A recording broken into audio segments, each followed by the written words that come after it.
Now that we have completed HTML successfully, let's move on to the next topic, that is CSS, Cascading Style Sheets. So what exactly is CSS? In web page programming or web development, CSS is basically this programming language or a markup language that you can say, which is used to beautify the web pages. Let's take a simple example.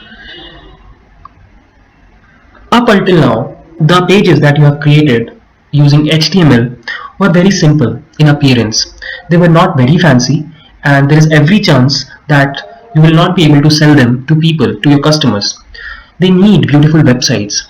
Let's take an example. This is LearnStack, and you can see it's a fairly beautiful page.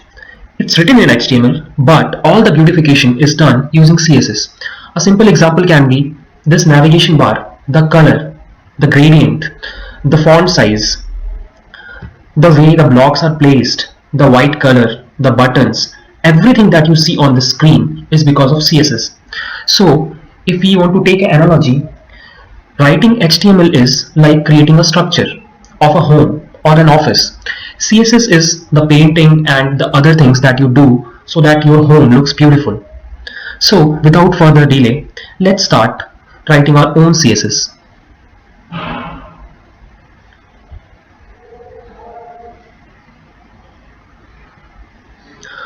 So this is our Sublime text, and as you can see, project 1 folder is already there.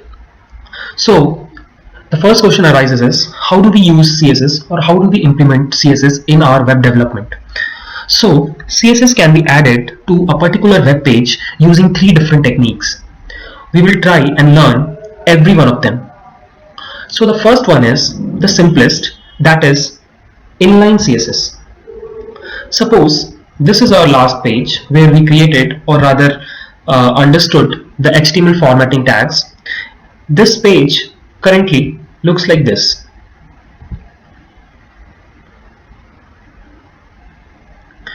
Now suppose I want that my page should have a background color of green instead of white. So how can I do that? Let's go back to Sublime Text. Let me remove this piece of code. File, save. Now my target is to change the background color of my web page from white to green. So the simplest way to do this is by going to your body tag and adding an attribute called style, and inside the style attribute adding a CSS property of background color colon and the value that I want to give, in this case green. So this is how you add CSS to a particular tag or element in HTML. You add a style attribute, and then inside the style attribute you provide the CSS property, and then you provide a value to that CSS property. So let's save this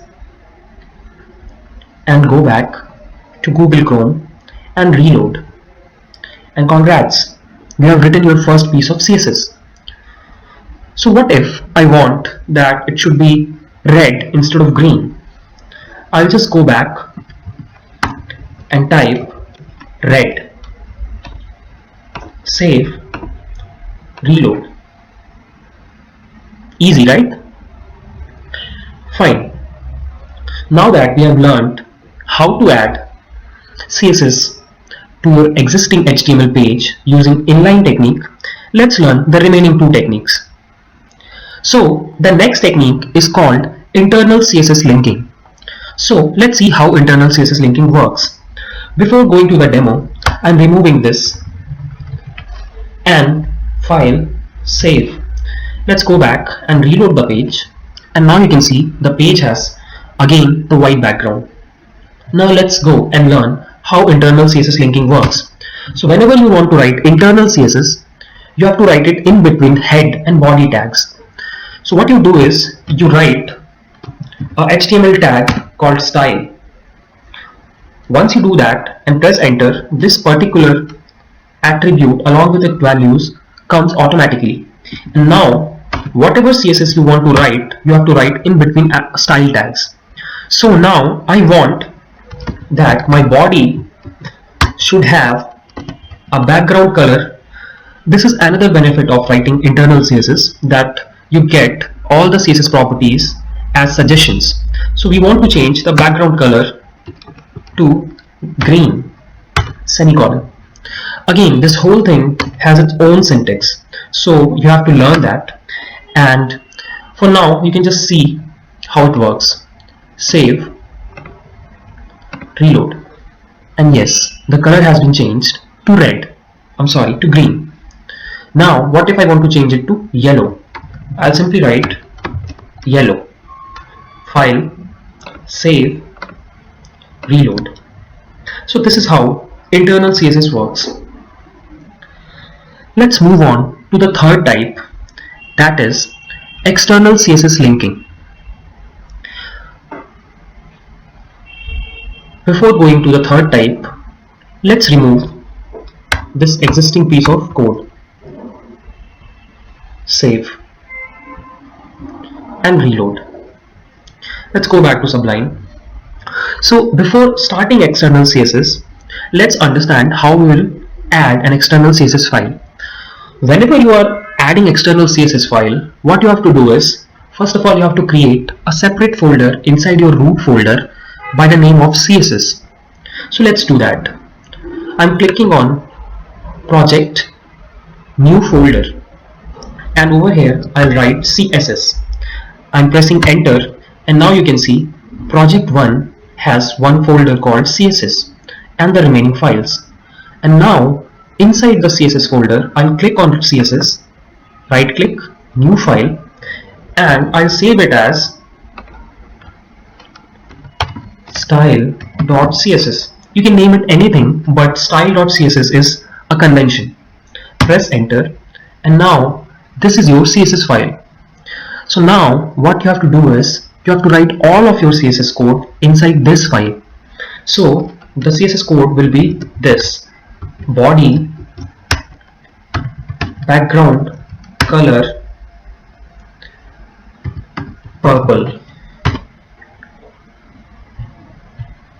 save. Now let's go and reload, and yes, there are no changes. The reason is, you have an HTML file and you have a CSS file, but they are not interlinked, and hence this particular CSS property is not applied to format_demo.html. To make them work together, what we have to do is, we have to link the CSS file to the current HTML file, and we do that inside our head tag by using a tag called link. So once you press enter, it automatically gives you three different attributes. The first one is REL, which stands for relation, and it has an automatic filled value of style sheet. The second one is type, and it has automatically filled with a value of text/CSS.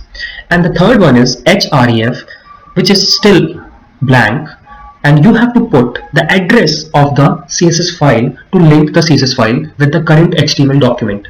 So the part of the file will be css/style.css. File, save, reload, and now you can see you have changed the background color of your page. So these were the three techniques using which you can add CSS to your web page. Now before closing the video, let's have an important discussion about which one of the three techniques is the most efficient way of adding CSS to a web page, either the inline CSS or the internal CSS or the external CSS. The answer is, the way that you have to do it always, everywhere, is external CSS linking. The reason is, let's take an example. Suppose you have a web project in which there are thousands of web pages, thousands of HTML files, and now what you have done is, you have created inline CSS or internal CSS for every individual HTML page. So now every individual HTML page has its own CSS, and in that it's written that the background color would be green. Now suppose someday your boss comes to you and he says, we are planning to change the background color from green to yellow. Now imagine the hard work that you have to do. What you have to do is you have to go and edit all the web pages from green to yellow. And if you have used an external file which is linked to all the HTML files, what you have to do is you have to simply go to one CSS file and change the value from green to yellow, and that will be automatically reflected back to all the HTML pages to which the CSS file has been linked. Hence, the most efficient way of adding CSS to a web project is via external CSS linking.